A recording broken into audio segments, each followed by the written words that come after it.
Monster House! Hopefully someone isn't that stupid enough to make an Airbnb out of this.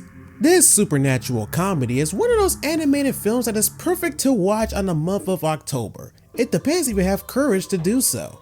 The film was initially set up at DreamWorks Animation, based on a pitch by Gil Kenan, who was just finishing film school at the time. Kenan had meetings with the film producers for a while, but hasn't found any success. After receiving a few screenplays for Image Movers, Kenan had a meeting with the head of the story, Bennett Schneer, where he was able to pitch his vision for the film. Upon impressing Robert Zemeckis with his pitch, Kenan then had a meeting with Steven Spielberg where he pitched the film to him in a presentation with some sketches and drawings he had drawn before meeting Zemeckis. By 2004, the studio put the film in turnaround, after which Sony Pictures Entertainment picked up the project and began production on August 23rd of that year. With that, the movie finished construction for theaters on July 21st, 2006 and received generally positive reviews from critics and did pretty well in the box office. Now this is one of my favorite movies to watch exclusively on October. Like, you can look at this movie and say, honey, this is the perfect movie for childhood trauma. While the movie didn't freak me out when I saw this for the first time, this movie is still awesome. Sorry Paranorman, but I got you next year because I have to talk about a movie about real estate. The movie follows a story of three young friends, DJ, Chowder, and Jenny, who discover that the creepy house across the street is not only haunted, but is actually a living, breathing monster.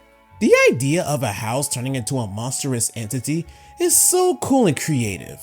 And on top of that, the house eats people. Well, not really, because by the end of the movie, the victims come out like nothing happened, which makes me ask, if the victims wasn't really digested this whole time, where on earth did they go?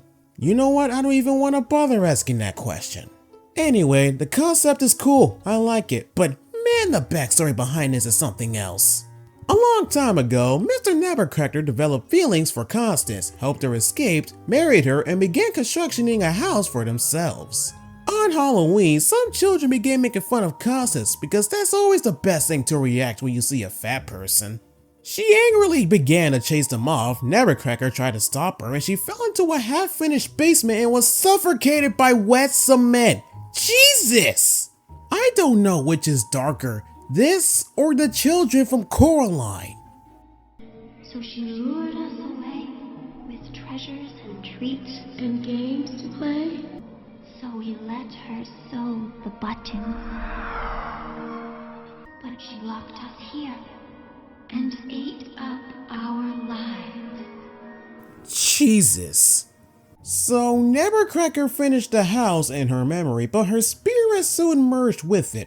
Over the years, Nabbercracker became aggressive to protect innocent people from her. Ay ay ay. Now besides the two, the main characters are fine, though Chowder is slightly the bane of my existence. Hey DJ, who am I? Get off my lawn! Oh, come on!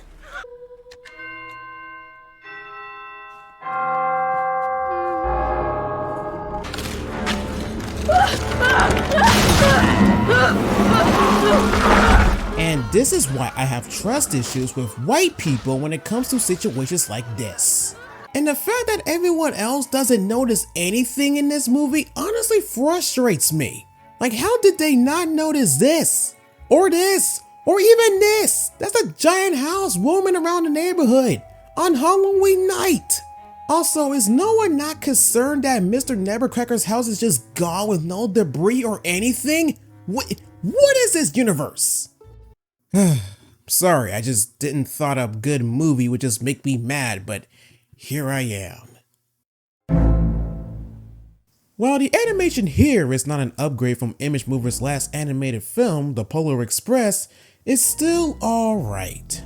The movie uses motion capture, which was utilized before, but for some reason the motion capture performances here oddly reminds me of Sid the Science Kid. Considering that the characters is somewhat stylized, they look like characters from a computer game in the 90s translated into 3D in the most awkward way imaginable. I guess Image Movers try to go for a specific look for the characters, which I don't really blame them for that.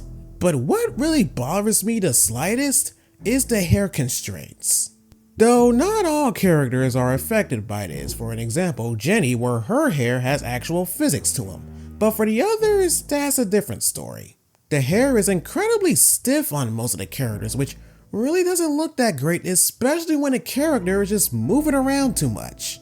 It's like if the characters are wearing a plastic toy wig that you usually see on dolls. But other than that, the character designs are just fine, I guess. And then we have the monster house design, which is honestly pretty cool and clever. I like how some parts of the house actually serves as a body part, like the rug as its tongue and the chandelier as its uvula. And the fact that the house uses trees as its arms to move around is probably the coolest thing I've seen all day. And I always like when a movie has a certain take on a certain thing, and Monster House pretty much take it to a whole new level. This movie has an imaginative take on a haunted house, which is a nice change of pace for a film in 2006. Gil Kenan pretty much took the idea of a haunted house and expanded on it in ways that we never thought of before. And to include a backstory along with it makes this movie not plain and generic. This is clearly one of my favorite animated movies coming from Image Movers, but is it better than the Polar Express? I'm sorry, but no. While Monster House has a cool concept, it didn't really have the same impact to me the Polar Express had. When I saw Monster House for the first time, I loved it, no doubt. It's just that the Polar Express was more enjoyable to watch in my opinion. But I'm not talking about a Christmas tree, I'm still talking about real estate, for crying out loud. Overall, Monster House is great. But then I saw Howl's Moving Castle, and let's just say I love that movie a lot more. Gotta love Image Movers, they really have a good quality when it came to their animated features. Until this happened, and unfortunately, I used to like this one when I was a kid. They made live action films too, but I usually remember that when it comes to animation, and it kinda hurts they don't make animated films anymore. But for now, homecoming is near, and the theme is Halloween, so I gotta pick a costume. But the problem is, there are so many to choose from.